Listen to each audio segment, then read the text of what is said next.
Moraes fait inscrire l'action pénale à l'ordre du jour contre Eduardo Bolsonaro. Ai-je dit que j'allais en parler? Alors, tu sais qu'Eduardo Bolsonaro est embrouillé avec cette histoire de contrainte pendant le déroulement du procès, non? Pourquoi? Parce qu'il a continué à faire pression sur les ministres de la Cour suprême là-bas aux États-Unis avec cette histoire de loi Magnitsky, de retirer le visa des ministres, d'imposer des tarifs au Brésil.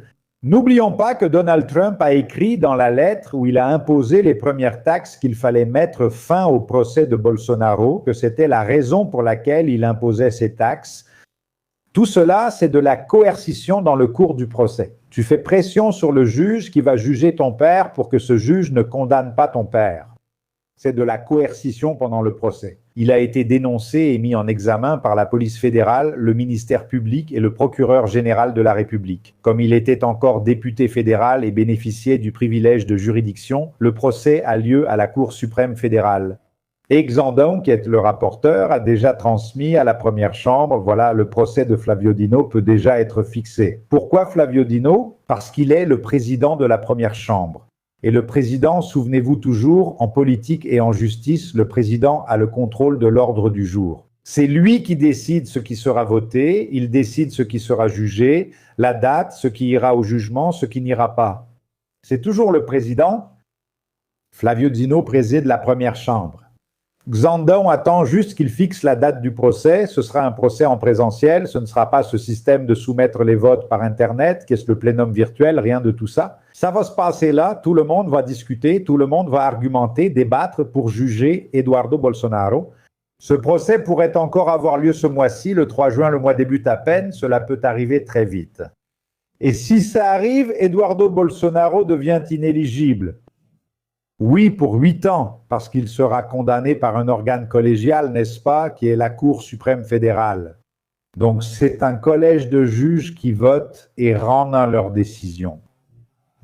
Donc, s'il est condamné à la Cour suprême fédérale, selon la loi de la fiche propre, il est foutu, il est grillé, il ne recevra pas l'autorisation d'être candidat à quoi que ce soit, même pas maintenant, parce que maintenant il ne le sera pas de toute façon, il est là-bas aux États-Unis et tout ça.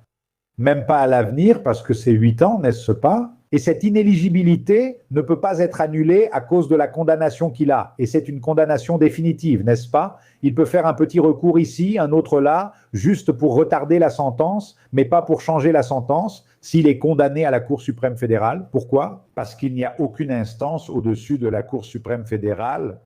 Donc, à cause de cela, il se retrouve coincé et il est sur le point d'être condamné. Mais est-ce qu'il va en prison? Écoute, avec l'action en cours de procès, ça ne donne pas de prison ferme. Au maximum, un régime semi-ouvert, c'est celui où on dort en prison et on sort le jour pour travailler ou étudier. Et s'il a un emploi, et s'il étudie, sinon il ne sort pas non plus. Il reste en prison. Mais enfin, comme la peine est jusqu'à 4 ans de prison, jusqu'à 4 ans, ça ne donne pas de prison. Celui qui est condamné à une peine allant jusqu'à 4 ans au maximum ira en régime semi-ouvert. Celui condamné à moins de 2 ans, même sans semi-ouvert, reste en régime ouvert, donc chez lui.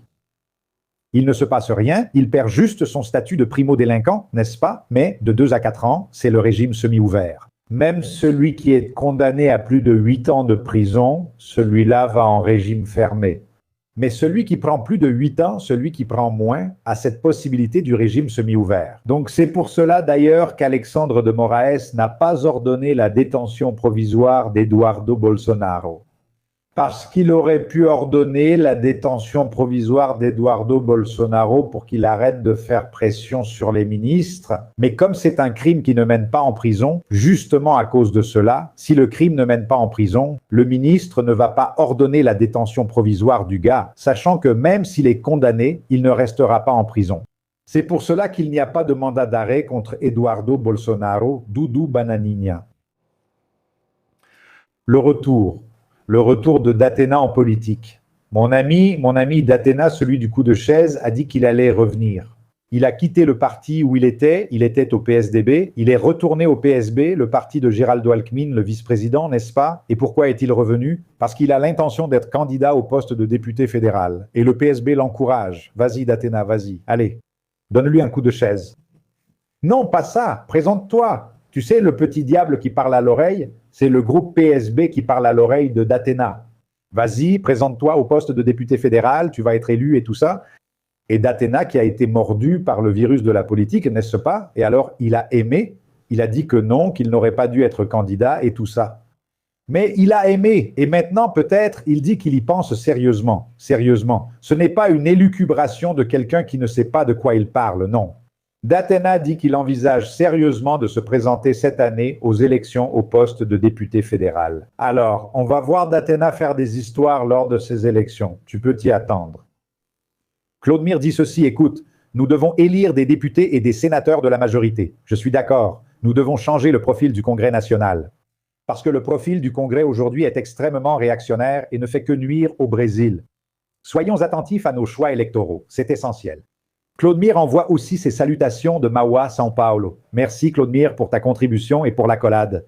Lincoln, Brésil, le sénateur Flávio Rachadinha ne résistera pas au lendemain de la délation de Vorcaro. Il ne sera même pas candidat, non? Écoute, j'ai l'impression que Bolsonaro ne reviendra pas en arrière. Hein. Il a désigné son fils et il ira jusqu'au bout. Mais il se peut que tu aies raison, non? Si la délation de Vorcaro a vraiment été dévastatrice, s'il a révélé tous les schémas, il sera difficile pour lui de rester candidat. Ils devront trouver un autre candidat. Et cet autre candidat, tu crois qu'il ira au second tour?